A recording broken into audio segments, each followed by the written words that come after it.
UPI పుణ్యమా అని ఇప్పుడు దేశంలో మనీ ట్రాన్సాక్షన్స్ చాలా ఈజీగా జరుగుతున్నాయి.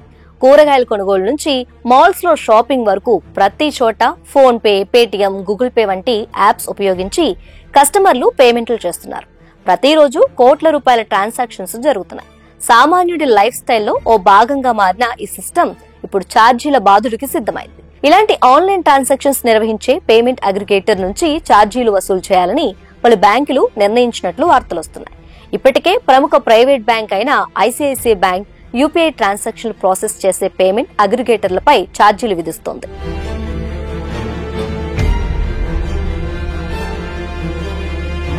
యూపీఐ సేవలు ఉచితమంటూ ప్రభుత్వం ఎంత ప్రోత్సాహం ఇచ్చినా ముందు రోజుల్లో ఉచితాలు కొనసాగించడం కుదరదని ఇటీవల reserve bank governor Sanjay Malhotra చెప్పారు.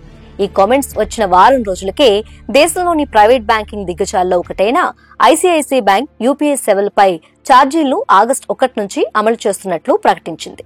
చెప్పినట్లే యూపీఐ ట్రాన్సాక్షన్స్ పై పీఏల నుంచి ఛార్జీలు వసూలు చేస్తుంది. ఎస్క్రో అకౌంట్ ఉన్న పీఏలకు ఒక్కో ట్రాన్సాక్షన్స్ పై 2 బేసిస్ పాయింట్లు అంటే ₹100 ట్రాన్సాక్షన్ పై 0.02 ఛార్జీ విధిస్తున్నట్లు, ఇది గరిష్టంగా ₹6 ఉంటుందని తెలిపింది.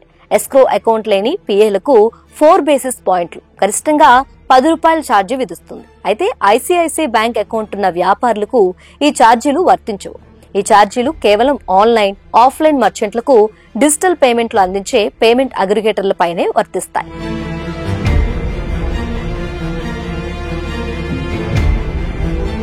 ప్రస్తుతం యూపీఐ ట్రాన్సాక్షన్స్ కి మర్చెంట్ డిస్కౌంట్ రేట్ లేదు.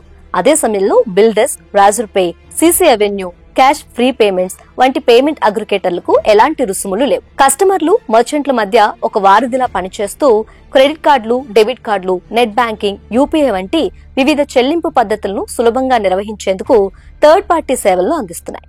ఆర్బీఐ వెబ్సైట్ ప్రకారం జూలై 16 నాటికి దేశంలో 8 పీఏలు ఈ సేవలను అందిస్తున్నాయి. వీటికి అదనంగా మరో 30 సంస్థల దరఖాస్తులు వివిధ దశల్లో ఉన్నాయి.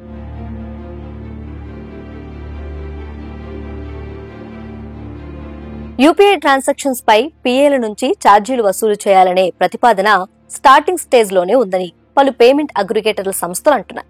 కొన్ని బ్యాంకులు ఈ ఛార్జీలను వసూలు చేస్తున్నాయనే సమాచారాన్ని అవి ఖండించడం లేదు. అన్ని బ్యాంకులు ఇలా ఛార్జీలను వసూలు చేయటం ప్రారంభిస్తే ఆ భారాన్ని కస్టమర్లకు బదిలీ చేయటం తప్ప మరో మార్గం ఉండదని పీఏలు అంటున్నాయి. ఈ విషయంలో ప్రభుత్వం జోక్యం చేసుకుంటేనే కస్టమర్లపై ముందు భారం పడదని నిపుణులు అభిప్రాయపడుతున్నారు. యూపీఐ ట్రాన్సాక్షన్స్ కి ప్రత్యేకంగా ఛార్జీలు వసూలు చేయడం లేదు కనుకే క్యాష్ బదులు ఆన్లైన్ లో ట్రాన్సాక్షన్లు జరుపుతున్నారు సామాన్య జనాలు. ఫ్రీ కాకుండా అదనపు భారం పడితే మాత్రం డిజిటల్ ట్రాన్సాక్షన్స్ కి కొంతమేర దూరం అయ్యే ప్రమాదం ఉంది.